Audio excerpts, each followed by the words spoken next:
while we're apart and I miss you guys terribly, I thought I would do a read aloud so maybe we could still connect a little bit. The read aloud I chose is Bob. Bob is by Wendy Mass and Rebecca Steed, and illustrations by one of my favorite illustrators, Nicholas Gannon. For those of you in 5th grade reading club, he was the one who illustrated and wrote The Doldrums. So I love his pictures, and I can't wait to get into this book, which looks very, very interesting. Illustration of chickens. So, this is Bob, and chapter 1 is Livy. I feel bad that I can't remember anything about Grand Nicholas's house. On the table in her kitchen, Gran has lined up 3 things I do not remember. A green stuffed elephant in overalls, a net bag full of black chess pieces, a clunky old tape recorder. You loved these things when you were here before, Grand Nicholas tells me. But I don't remember any of it. Not the horses, Grand Nicholas says, pointing out the window to the dusty yard. Maybe there were horses there once? Not the pigs, Grand Nicholas says, pointing out the back door. If I squint, I can make out some pigs behind a fence. But I don't remember them. Not this, she says, holding up the green stuffed elephant. When you were here before, you wouldn't let go of it. You carried it everywhere. You wouldn't let anyone get near it. But it's like I never laid eyes on that green stuffed elephant in my life. I could have been anyone's green stuffed elephant, and I would not have minded. Mom looks nervous. She wants me to remember. But it's her fault I don't. She brought me here for a month when I was 5, and didn't bring me back again until now, when I am practically 11. 10 and a half. Almost. Of course, I do remember Gran herself, because we talk on the phone every week, and we write each other postcards. Gran tells me the news of Australia, and I tell her the news of Massachusetts. She came to visit us once, for 2 weeks, but I don't remember one thing about her house. Actually, maybe I do remember one thing. I think I remember a wrong chicken. I remember chickens, and one chicken that was different. One chicken was not like the other chickens, is what I remember. But standing here in the kitchen with everyone looking at me, I don't know how to ask Gran about that. I pick up the elephant. It's soft and floppy. I still don't remember it. Gran sighs. She doesn't say what I know she wants to say, which is, we should have come back sooner. On the other hand, Australia is very far away from Massachusetts. If you want to get from our house to Grand Nicholas's house, this is what you have to do. Drive from Massachusetts to New York City for 4 hours. Park the car and wait for a bus to the airport.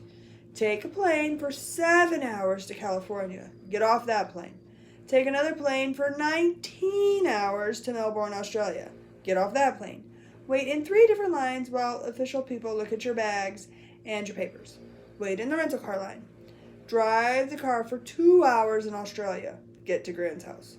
Now Mom is going to leave me here again while she goes to visit all her friends from growing up. The baby is too young to stay with Grand Nicholas, so she's going with Mom. I wonder what it's like here at night. I look at the chess pieces. Does Gran have the white ones? I open my mouth to ask, but instead I hear myself say, are there chickens? Yes, she gets excited and Mom looks happy.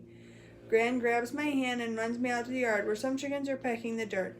I look them over, but they all look regular. Are these the same chickens? I ask Grand Nicholas. She sighs. She says they are different chickens, but the idea of chickens is right. I don't know exactly how to ask the next question. Did you used to have one that was weird? Weird? She asks. Maybe there wasn't a weird one, or maybe they don't say weird in Australia. Never mind, I say. Realize I'm squeezing something in the hand that Gran is not holding. I open it and see one of the black chess pieces, a pawn. And then coming back into the house with Gran, I see Gran's back stairs.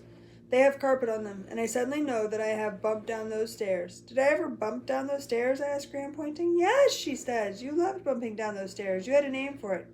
A name for the stairs? No, for bumping down them. You called it something. I think she is right.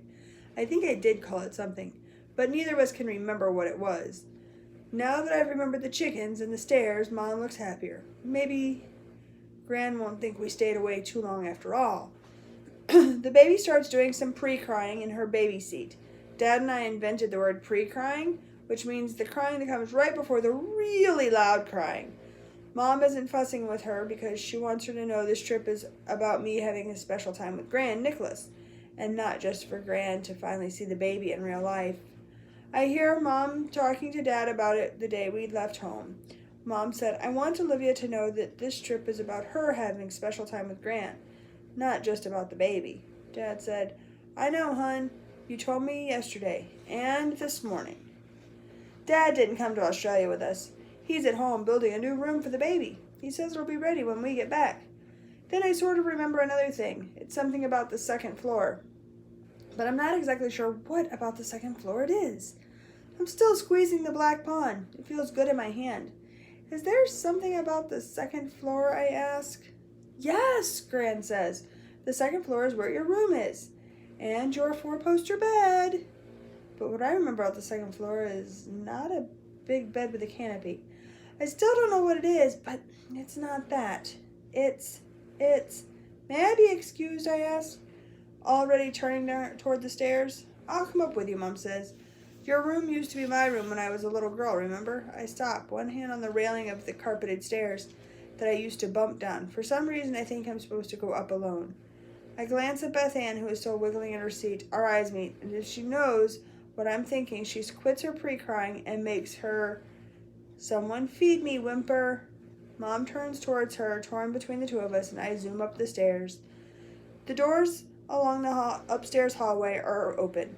I peek into what must be Gran's room, where a patchwork quilt is pulled over the bed. I pass the bathroom, where the soaps are in the shapes of ducks and chicks, pretend to march along the counter toward the sink. By the time I reach the last room, my room, I'm almost running. I'm not sure why. Then I see the closet. I still don't remember the bed or the bright pink curtains, but I remember this closet. It's small. The door seems like only half a door, and there can't be much room on the other side. I think I left something inside. Something really, really important. My hand reaches for the doorknob. I know exactly where the light cord is, and I watch my hand reach out and pull it. The light flickers on. Here's what I see. A high shelf, jammed with shoe boxes and falling down stacks of old comic books. 2, below that, clothes on hangers dangle from the bar. There's a tutu with sequins and a few summer dresses for someone a lot smaller than me. Maybe Gran is keeping them for Beth Ann in a long, long time. Oh, excuse me. Right now, Beth Ann is so small she can barely keep a shirt on. One shoulder is always falling off the neck hole. If I try to fix it, she cries. 3, on the floor under the little dresses is a Lego pirate ship. It sits on a brown carpet. It has 4 sails and a mast and a lookout tower and even a swimming pool. It must have taken a long time to build. Next to the pirate ship is a thick old dictionary. And standing on top of the dictionary is a small zombie wearing a chicken suit.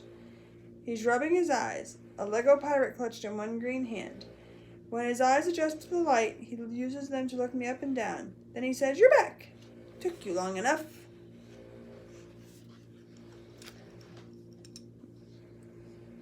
Somebody wearing a chicken suit in a closet? This book is already pretty interesting.